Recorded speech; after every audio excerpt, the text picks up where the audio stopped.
Welcome back, Richard. This is tip of the week number 9. Blocking. So similar to the punches that you've already covered in the first 8 weeks of our tip of the week, blocking is not just putting an arm in the way as a barrier to a punch coming towards you. It's about using the entire body to block that incoming attack. Because if the person is firing the punches we did in the first 8 weeks, and turning their body behind the punch, using their body to make the punch more powerful, and of course we can't have a video without Howie. Likewise, we have to use our body to work the blocks. So let's get right into it. Let's take our boxing stance. The first one of my favorites, real simple one, is called a parry. I'm sure you know exactly what a parry is, but it's using the rear hand to redirect the punches coming in. So let's say a jab is coming in towards your chin. Take that rear hand and typically have a glove on, using the palm portion of the glove and just redirecting that punch.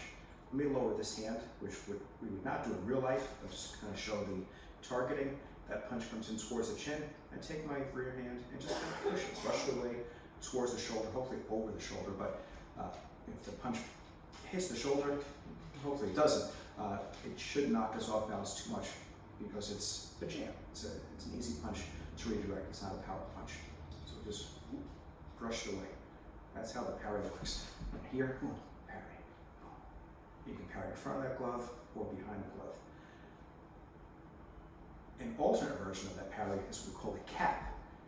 This typically works if you're a little bit stronger than the other person, but as the jab comes in, you take your palm and you cap the punch. Now, this requires incredible accuracy and timing, but it's capping the punch this way. Instead of redirecting it, it's trying to stop it in its tracks. What's really nice about the cap is the counter. Right? So with a parry, typically you parry the punch and you counter jab, parry, counter jab. With the cap, because the momentum, stopping them in their tracks for a second, you tend to cap and come over the top of the power punch. Cap and come over the top of that power punch, which is a really nice combination. Of course, you can do that with a parry as well, but just in terms of timing and mechanics, it works so much better off of that cap. So that's how we deal with a jab. Typically, of course, you've got your rock back, you've got your slips, right? But in terms of blocking skills, which this video covers, you've got the parry and you've got the cap. All right, now let's go to some punches coming towards the head, to the outside. And really, you can work these against a jab and a cross as well. This is what we call a high block. Of course, you've probably seen in traditional martial arts, high block looks like this. You don't see that in boxing, and for good reason. Punches a little bit faster. Hi, Howie. Howie just likes to be on camera, you know that. Let's say we've got a hook coming to the left side of the head. We're going to work a high block. Again, we don't just lift the arm up, because if someone is stronger than I am, and let's be fair, in a competition we're the same weight, roughly. And of course we cut weight, and when we rehydrate, if the person's got 10 pounds on me, if I just lift this arm up, I'm going to be knocked off balance and potentially get struck a few more times. So when I block, I shift my body weight into that block. And that's where the punch is coming around or coming to the front. As I lift this arm up to block, I lean into it. My front knee bends, and I catch that punch, either coming around this way, or if it's a straight punch, I rotate my body slightly like I'm working a hook punch. There's that slight rotation so I can catch that punch here, still maintaining line of sight to whatever I'll be coming behind it.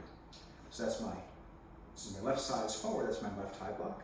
My right high block works the same. Again, I don't just bring this hand up, and I'll be mindful, if we're both orthodox style fighters, this is the left hook, which is probably this person's strongest, at the very least second strongest punch. So I've got to make sure I'm leaning into that punch.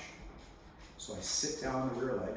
When I say sit down on the rear leg, that means we bend the knee in the direction of the block, and I raise my block here. And there's my block. Of course, as I block, that leaves the other hand open for counter. But as you'll see in the next video when we work on the Benny Briscoe, we love to fire off the same side that we block from, because our body weight is loaded there. Where there's weight, there's power. Let's bring the blocks a little bit lower, and we'll review all these again at the end.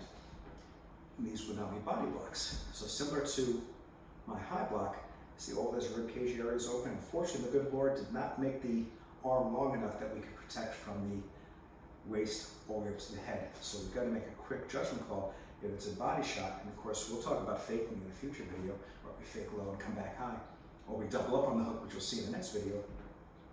We block the body, same thing, sitting down on that lead side, and I still bring the glove up against my face to at least protect my jaw, and the elbow is down protecting the rib cage here. And this is my blocking mechanism. Of course, depending on the line of the strike, I might sit down a little bit deeper, but that's the mechanics of it. We sit down the left side, there's my left body block, and same thing on the right side. I still want to keep the glove or the fist close to my face, elbow against the rib cage, blocking the entire rib cage and my jaw as I'm sitting down on that rear leg to help absorb that punch. Now that's of course hooks to the body. If it's straight punches to the body, we still have those body blocks, we just rotate a little bit. Let's go back to the top. And we'll add 2 additional blocks at the end, which are really more geared towards kicking, but they should be in your repertoire. So we've got the parry, typically against the jab, but it can be against a cross as well. But typically a jab, there's your parry, just come straight across the chin. And you'll see my body moves with it. I don't just wave the arm. My body moves, so I've got a little bit of power behind that block. So I have to reuse the word power to redirect that punch. You've got the cap, which comes right over the top. And that cap is useful against the jab. It's also useful against the uppercut. Again, timing and precision has to be perfect. Typically against the uppercut, we're going to close up or rotate to use that high block. All right, then we have our high blocks. Sitting down on the lead leg, I block left. Sitting down on the rear leg, I block right. Likewise, I sit down when I block left and right to the body. Parry, cap, high block, body block, body block. And the alternate versions of those last 4, high block, body block, body block. All right. And I will leave you with these last 2 blocks. These are called our low blocks.